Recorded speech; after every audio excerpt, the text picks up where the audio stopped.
৬০ litre kerosene ও পেট্রোলের মিশ্রণের অনুপাত ৭:৩। ওই মিশ্রণে আর কত লিটার পেট্রোল মিশালে অনুপাত ৩:৭ হবে? একটি এমসিকিউ প্রশ্ন। দেখো ৪ টি অপশন দেওয়া আছে ক, খ, গ, ঘ।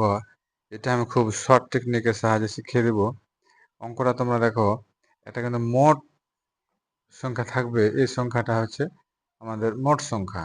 এখানে দুটি অনুপাত, দেখো এটা একটা অনুপাত, এটা একটা অনুপাত। এই অনুপাত দুটা পরস্পর বিপরীত অনুপাত হতে হবে। ৭:৩, ৩:৭ বিপরীত।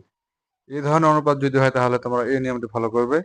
নিয়মটি হচ্ছে দুটা অনুপাতের ভিতরে ছোট যে সংখ্যাটা 3, এই ছোট সংখ্যাটি দ্বারা এই মোট সংখ্যাটাকে আমরা ভাগ করবো। তাহলে 60 ভাগ হচ্ছে 3, তাহলে আমরা পাবো 20। এই 20 কে এখন আমরা এই সংখ্যা দুটির পার্থক্য, এই যে অনুপাত আছে এই অনুপাত দুটা পার্থক্য। তাহলে 7 থেকে 3 বাদ দিলে পাবো কত? 4। এই 4 দ্বারা গুণ করে দেবো, তাহলে 4 করে কত? 80। দেখো আমরা সঠিক উত্তর পেয়ে গেছি।